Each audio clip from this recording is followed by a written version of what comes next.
कैकसी शिवभक्तीमध्ये तल्लीन आहे. अंगणात शिवसुगंध, धूप दीप, मंत्रांचा नाद आणि तिथेच प्रवेश करतो दशग्रीव, पराक्रमाचा जणू ज्वालामुखी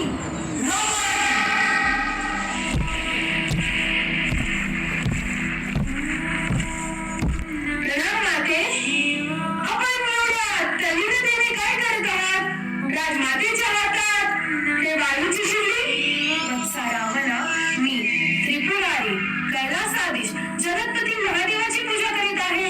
त्यांच्या कृपेने मला कैलास पद मिळावे अशी माझी मनोकामना आहे.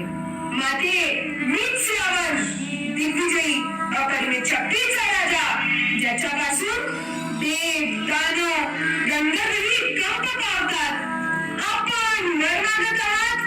मीच आणले साक्षात कैलास पर्वत आपल्या चरणाशी.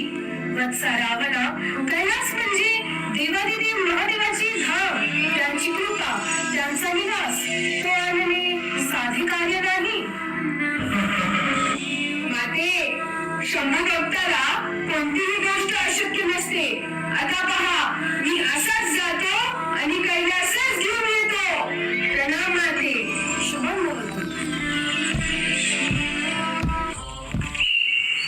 कैलास पर्वत शांत, हिमाच्छादित, प्रभूंचा मंत्रनाद. महादेव माता पार्वती समवेत ध्यानमग्न. दंडीगण महादेवाचे स्तुतिगान करण्यात तल्लीन आहे. अशा वेळी रावणाचे कैलास पर्वताच्या पायथ्याशी आगमन. रावणाच्या येण्याने कैलासाची भूमी कंप पावते.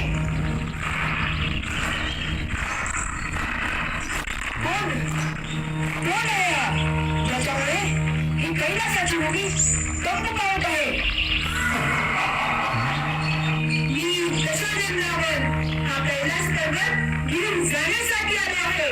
माझी आई कैलासपती महादेवाची निश्चित भक्त आहे आणि हा कैलास पर्वत घेऊन तिला मला प्रसन्न करायचे आहे. देवाह देवेषु देवो महेश्वर. महादेव माता पार्वती समेत ध्यानात आहेत. त्यांना व्यत्यय नको. नक्की मी कोणाला घाबरणार नाही. मी कैलास करणार अगदी आत्ता. नाही रावण, नाही, मी हे तुला करू देणार नाही.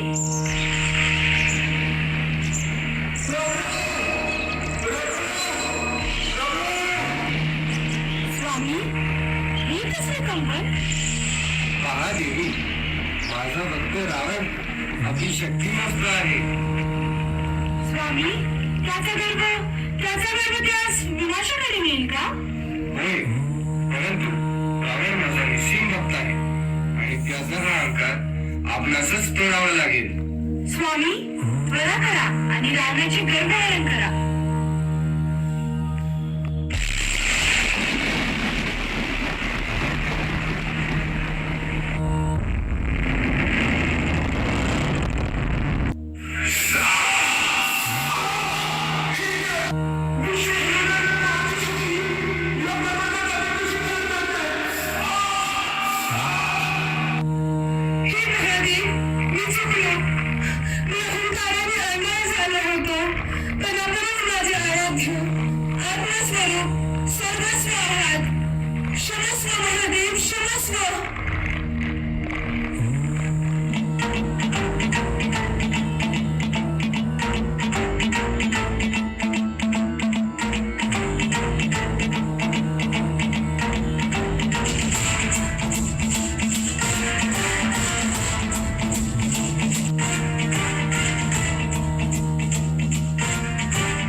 त्याचा अहंकार विरघळत होता आणि भक्तीचा अमृत प्रवाह प्रवाहित होत होता.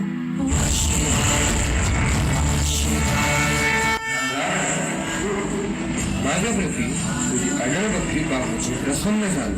माग तुला हवे ते वरदान माग. ही महादेव, मला आपले निवासस्थान कैलासवाडी आहे, ज्यामुळे माझी माता निश्चिंत होईल आणि लंका अभेद्य बनेल. हे अशक्य आहे रावणा, परंतु मी तुला पवित्र आत्मबळ प्रदान करू शकतो, जेणेकरून तुझ्या मातेची मनोकामना व लंकेची वैद्यता ही दोन्ही उद्दिष्टे पूर्ण होती. मी खरेच धन्य पावलो. आपण मला आत्मलिंग प्रदान करावे जेणेकरून माझी मनोइच्छा पूर्ण होईल.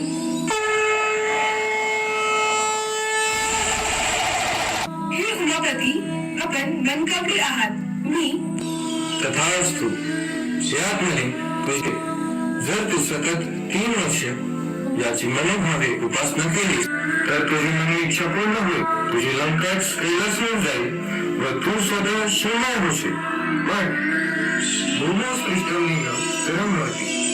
एकदा जमिनीवर ठेवलेस तर ते पुन्हा होणार नाही याची कटाक्षाने आठवण ठेव. देवादिदेव, मी वचनबद्ध आहे. आता मी या पवित्र आत्मलिंगाची प्रतिष्ठापना लंकित करेल. मला प्रस्थान करण्याची आज्ञा असावी. कल्याणमस्तु. हर महादेव. इकडे देवलोकात अनभिज्ञ असलेले इंद्र व देवगण नेहमीप्रमाणे स्वर्गसुखात मग्न.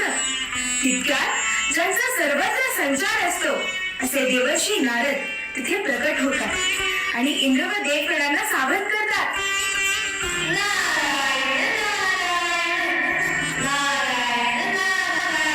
प्रणाम देवर्षी.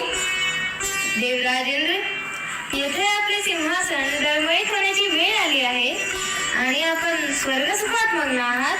काय झाले देवर्षी?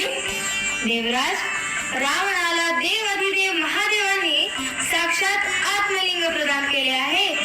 आता तो अत्याधिक बलशाली होणार. नारायण नारायण. काय आत्मलिंग? हो, आत्मलिंग. देवर्षी, आता या संकटाला दूर कसे करायचे? या संकटातून कशी सुटका करायची हे माझे आराध्य श्री विष्णू सांगतील. नारायण नारायण. चला तर मग त्वरा करा, आपण वैकुंठाकडे प्रस्थान करू. नारायण नारायण.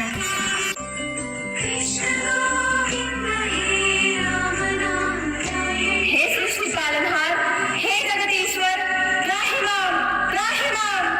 काय झाले देवराज, आपण इतके भयकंपित? आज संपूर्ण इंद्रलोक इथे सर्व क्षेमकुशल तर आहे ना? लंकाधिपती रावणास देवाधिदेव महादेवांनी आत्मलिंग प्रदान केले आहे. आत्मलिंग? स्वामी, महादेवांनी तर रावणाला आत्मलिंग दिले. आता रावणाला थांबवायची जबाबदारी आपली. हे स्वामी, पण आपण त्यास कसे थांबवणार?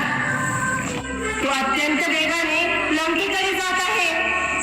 नारायण नारायण. आता या लीलेचा पुढचा अध्याय काय? आता त्याचा पुढील अध्याय विघ्नहर्ता श्री गणेश लिहितील. आज्ञा ब्रह्मदेव. विघ्नहर्ता गणेश, आता तुमचे कर्तव्य आरंभ करा आणि काय करायचे हे आपणास ज्ञातच आहे. जशी आपल्या आज्ञा ब्रह्मदेव. इकडे दंडकारण्यात सायंकाळची वेळ. रावण त्वरेने लंकेकडे जात आहे. अशा वेळी श्री गणेश आपली लीला आरंभ करतात.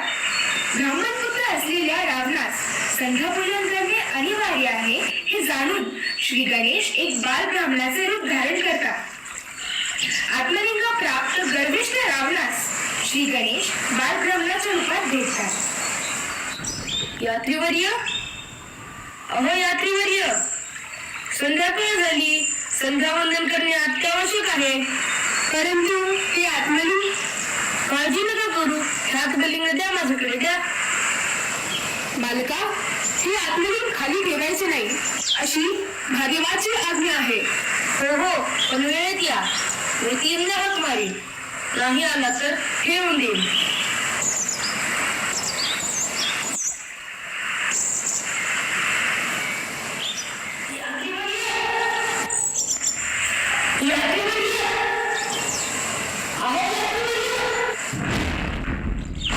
अरे बालका, तू हे काय केलास? माझी वाट आपल्या मोडलीस. अहो, तुम्ही आलाच नाहीत. माझे हात आवडले होते म्हणून मी ते खाली ठेवले. मलाही संध्यावंदन करायचे होते आणि वेळही झाली होती आणि मी तुम्हाला 3दा हाक मारली ना. रावण आपल्या संपूर्ण शक्तीनिशी आत्मलिंगाला सुचवण्याचा प्रयत्न करतो. प्रचंड जोर, गर्जना, पृथ्वी हलली. पण शिव शिवशक्ती अढळ. साक्षात महादेवांचे कथन. एकदा आत्मलिंग जमिनीवर ठेवले तर ते पुन्हा हलणार नाही. रावणाने प्रयत्नांची पराकाष्ठा करूनही आत्मलिंग तसूनही हलले नाही. मात्र बलपूर्वक ते ओढण्याने त्यास गायीच्या कानाप्रमाणे आकार प्राप्त झाला.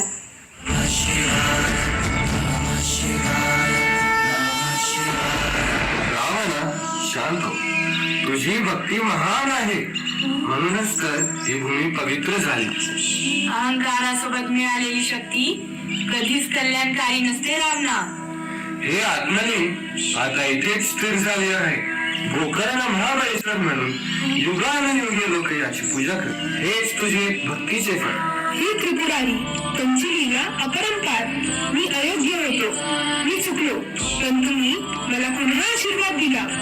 या आत्मलिंगाशी, या भूमीशी माझे नाते जोडून माझा उद्धार केला. हे कृपा सिंधू, मी धन्य झालो. हर हर महादेव. भक्ती असली की देव स्वतः मार्ग दाखवतात रावणा. अशी ही पवित्र कथा. कैकसीची भक्ती, रावणाचा गर्व आणि गर्वहरण. शिवतांडव स्तोत्राची जन्मकथा, महादेवांचे वरदान, देवगणांची योजना आणि श्री गणेशाची अद्भुत लीला, या सर्वांचा सांगोपांग परिणाम म्हणजे श्री गोकर्ण महाबळेश्वराची स्थापना. ही कथा शिकवते, अहंकाराने पर्वत हलत नाही, पण भक्तीने देवही प्रसन्न होतात. गोकर्ण